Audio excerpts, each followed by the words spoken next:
Good evening. Hey, it's Paul. Last couple sessions, I had been talking about knowing God's love, and so I kind of want to shift gears a little bit and talk about the fallout of the fall of man and what it actually did to us, and because the ultimate goal of what I'm trying to get to or arrive to is that how we learn to love others by receiving God's love is part of a journey that we take in actually being delivered from our fear and actually walking into a spirit of love, of adoption, in God, and actually being set free from patterns that we all are set in. And so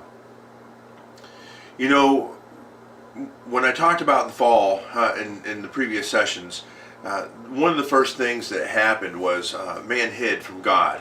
And that's primarily because man was afraid. And when I say man, I mean mankind, man and woman. And so it was fear that ultimately had man hiding from God. It wasn't acceptance, it wasn't adoption, it wasn't relationship. It was I'm naked, I'm ashamed, I'm not presentable, I'm not connected, and so man was hiding. And the interesting thing is that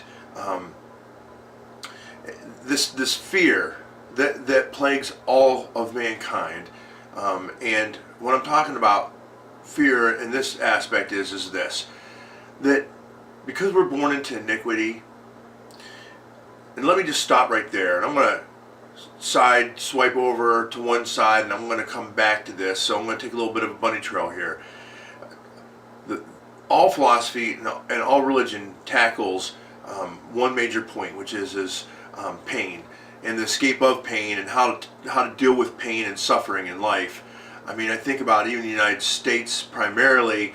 I mean, we have the whole pharmacy industry and the medicine industry, and it's all about how, not just how to heal our bodies, but it's how to get rid of our headaches, how to get rid of our stomach aches, how to deal with depression, how to deal with anxiety, how to cope with work. I mean, it's all these things. And then even further, philosophies from Buddhism all the way through. I mean, even in Christianity, addresses the issue of how to cope with pain, and some transcend above. Some philosophies or religions end up being servanthood or detachment, man-made, self-taught. I'm my own God. So people spend an exorbitant amount of energy pursuing basic desires to escape from their pain, and so reel it back up a little bit here and take it back to where I was going with this is this.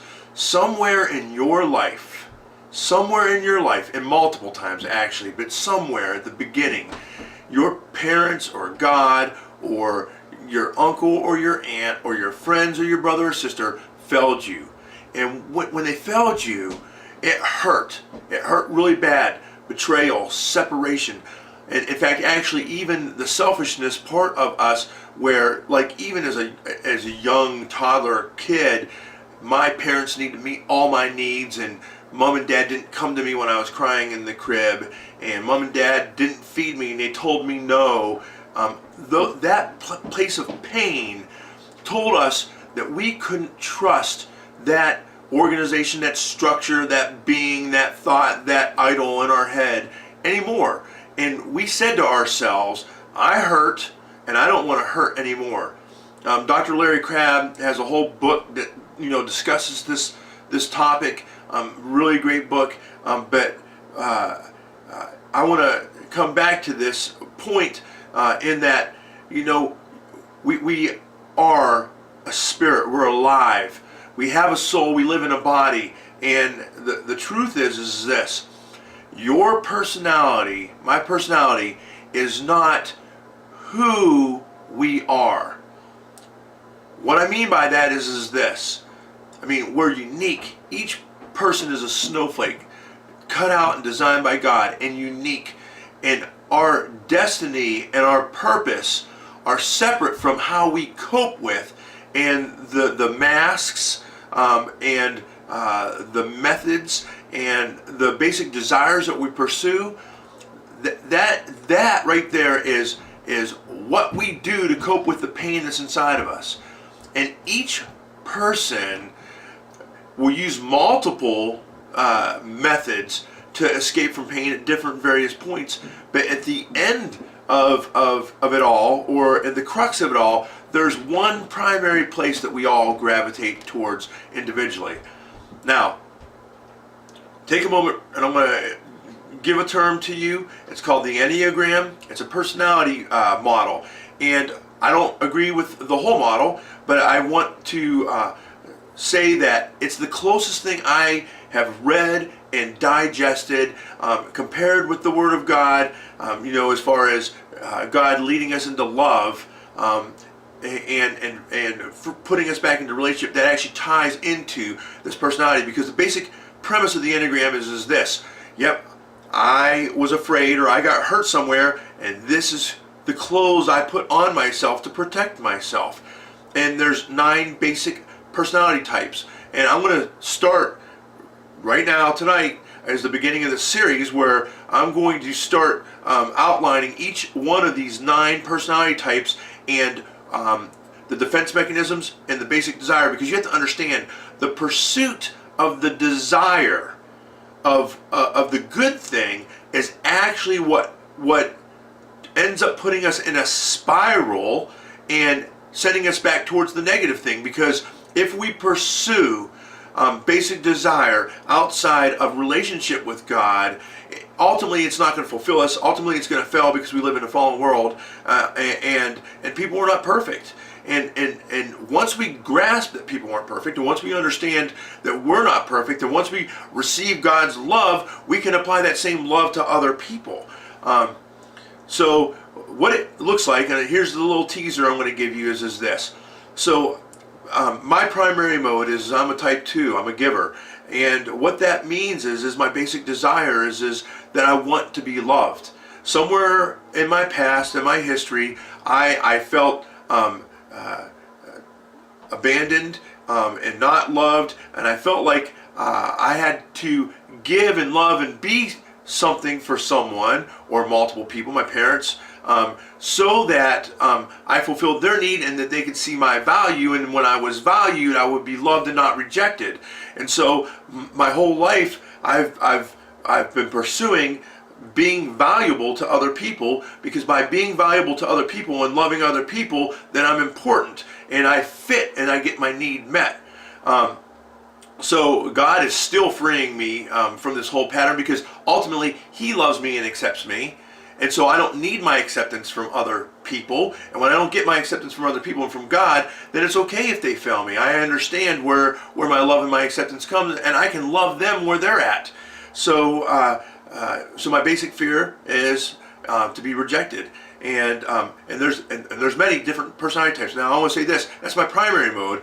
I'm a perfectionist. I like to do things right the first time. I don't want to fail. And when I do fail, especially when it comes to giving, I actually feel really bad, because my ultimate goal is to do something for someone else very well. And then the third category that's pretty high on my list is to be unique and kind of artsy-fartsy and different. I don't want to fit the norm. I don't want to fit the model. So, but all 9 of these, every single person will demonstrate a piece or a percentage of all 9 of these attributes. But there's primary areas that we have basic fears and basic desires. So as we go throughout this next part of the series, which is going to be discovering our basic desire and finding out what our basic fear is, over this next 9 sessions, I'm going to tie this back in when we hit the end of it to receiving God's love and being able to transcend, not from a New Age point of view, which is what the Enneagram actually teaches, but from a holistic, theistic, and relational, a living God approach to this, where we're actually connected back into relationship with God, and by being connected back into that relationship, we're able to transcend, not take away from our personality, but transcend our personality, that we don't latch onto that mask, and that we can become ultimately that which God has created us to be. Because I can tell you right now that one of my ultimate expressions of who I am as a person is, I am value. I bring value to people. I make people feel valuable. I make them feel authenticated. I make them feel connected. I make them feel unashamed. That is one of the primary gifts God uses in my life, is for me to be connected and get under and in people's skin and make them feel loved, because I know what it means to feel loved, and I know what the fear of that is. But the ultimate gift that God put in me through my brokenness is to be a healer, and that in the emotional sense and in the spiritual sense.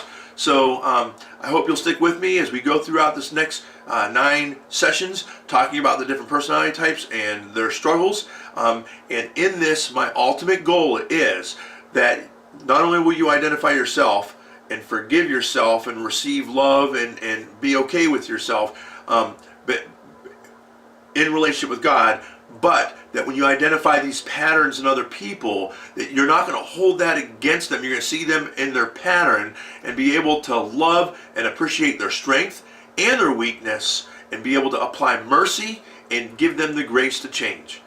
Thank you.